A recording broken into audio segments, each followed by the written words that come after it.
When we don't reach our goals, we often blame time. If I'd only had more time.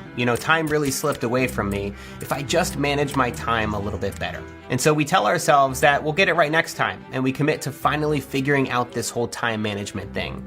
But what if I told you that you were going about it all wrong? And the reason that you're not reaching your goals isn't because of poor time management, but something else entirely.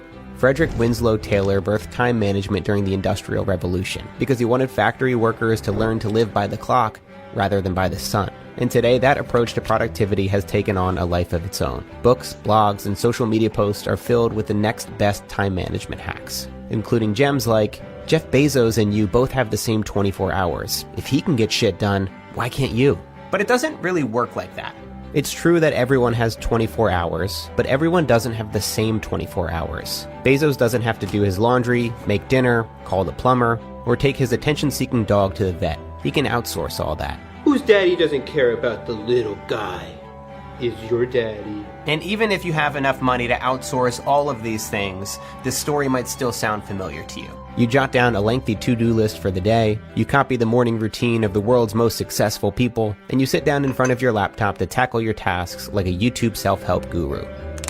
But then the tap starts leaking, your kids need something, Brian accidentally deletes an entire year's of work, and you're totally exhausted by the time 3 p.m. rolls around. You think that you're procrastinating because all 65 items are still on your to-do list, and so you beat yourself up for wasting time that you could have spent working. And even worse, you think, tomorrow will be different. You'll employ a new time management hack you found on Instagram, try a new morning routine, and finally get caught up on all that work and more, until the same exact thing happens the next day, which gets you thinking someone really needs to have a conversation with Brian. Also, there's probably a more effective way to plan our days, and there is. The problem isn't your lack of effective time management, because time is a fixed resource. However, energy is a different ballgame.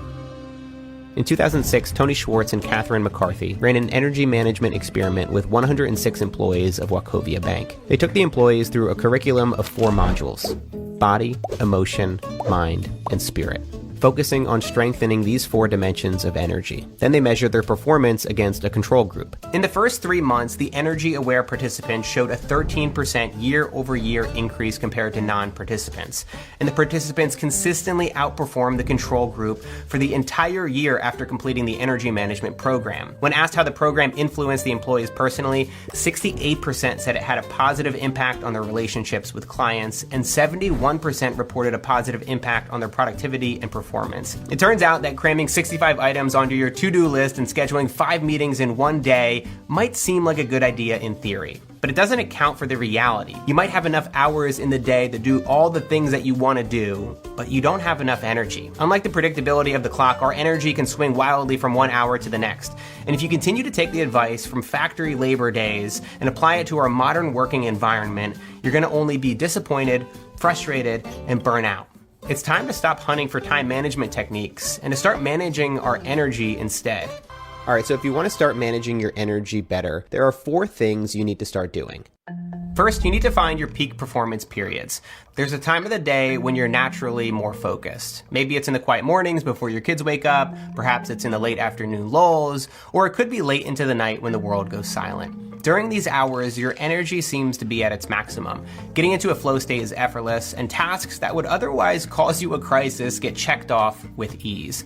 Find these hours in the day where your focus is at its peak. When do you tend to get the most quality work done in less time? Keep a productivity journal for a week and take note of when you're feeling most sharp. You could even combine this with a time tracking app like Rescue Time to see if you're actually making the most of the periods where you have your optimum energy. And this might change as you age. I became a morning person at 30 years old. Before this time, I'd get most of my work done well into the night. I'd often stay up past 1 a.m. working on projects, and I pulled way too many all-nighters than I'd care to admit, although I'd blame that more on my impressive procrastination skills than the fact that I was better working at night.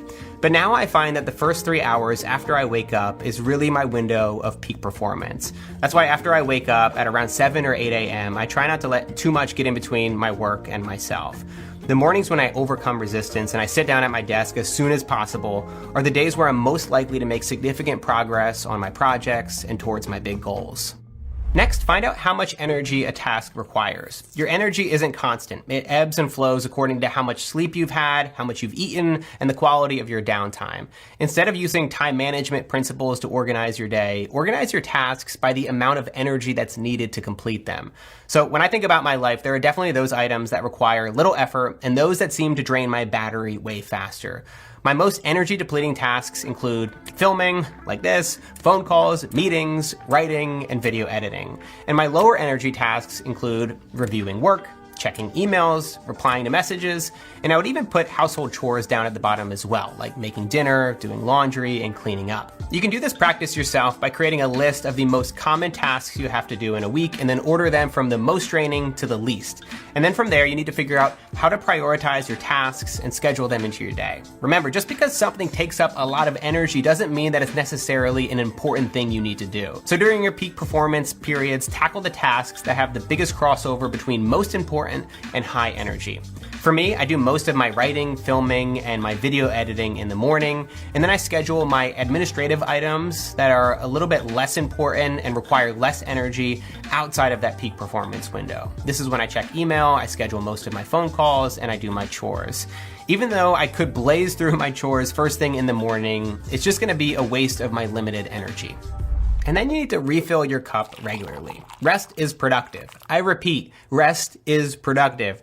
Research has repeatedly proven downtime enhances your brain's ability to be more creative and productive and overall just less of an asshole. None of us is built to run nonstop, and as corny as it sounds, you can't pour from an empty cup. It can be challenged to prioritize rest when we live in a culture that glorifies burnout and has done it for so long. And while the tide does seem to be turning and more people are talking about the importance of mental health and sleep, we still have a long ways to go. When you're always connected through work, through your phone, it's a slippery slope from responding to Slack messages at midnight to checking email while you're on the toilet. I'm not a businessman, I'm a businessman. Oh, no, yep, I'll be right out. Sorry. This is why you need to be disciplined about rest. To do this, you can make both big and small moves in your life. For the small moves, find out what helps you to replenish your energy and make space for those things daily. Maybe it's a morning walk, an afternoon workout session, or 15 minutes of meditation after work.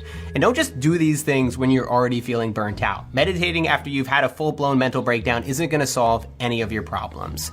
And then, of course, there are the big moves that you can make. If you're currently working a job that doesn't value rest and downtime, if you don't get enough time off, if you don't have a flexible schedule, or you can't work from home, it might be time to start looking for a new job. There's only so much that you can do if your boss expects you to be up at all hours of the night checking email or even working while on vacation. This kind of work is unhealthy and unsustainable, and you deserve better.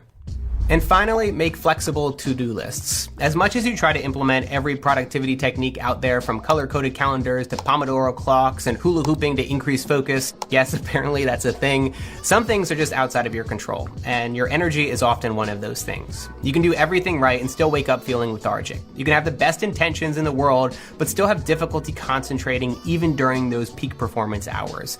Well-structured daily plans are great, but they have to leave room for spontaneity and unexpected events. While planning your day, make sure to cut yourself some slack when things don't go according to plan. And I'm mostly saying this because this is advice that I need to hear myself right now. I know personally how frustrating it can be to have your entire day derailed by one thing. Whether you can't log into your online account because the server is down, or your printer won't connect to your laptop even though you've tried for 2 hours and you connected and reconnected it, and then you called customer support and they couldn't help, and then you did literally everything you could possibly think of, but your printer won't connect to your laptop. The point is, you're not perfect. And the sooner that you accept that and add some flexibility into your life, you'll realize that even if you have a shitty day, it doesn't need to affect your well-being or your self-worth. Time management techniques and tactics aren't all that bad. In fact, some of them are really helpful. But until we start to prioritize our work and life around the ups and downs that we face on a daily basis, we will consistently disappoint ourselves. Organizing your life around your energy can help you set more realistic deadlines, tackle complex tasks, and ensure that you don't drain your battery clipping Jeff Bezos' toenails. While we might all have 24 hours in a day, they aren't all the same 24 hours, so we should plan accordingly. Sometimes people come to me and say, I want to start a company. And I say, why? They say, oh, I want to make lots of money. I say, forget it.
and it consumes your life. I mean, if you've got a family and you're in the early days of a company, I can't imagine how one could do it. I'm sure it's been done, but it's rough. I mean, because it's pretty much an 18-hour-a-day job, 7 days a week for a while. So unless you have a lot of passion about this, you're going to not survive. You're going to give it up. So you got to have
is the Beatles.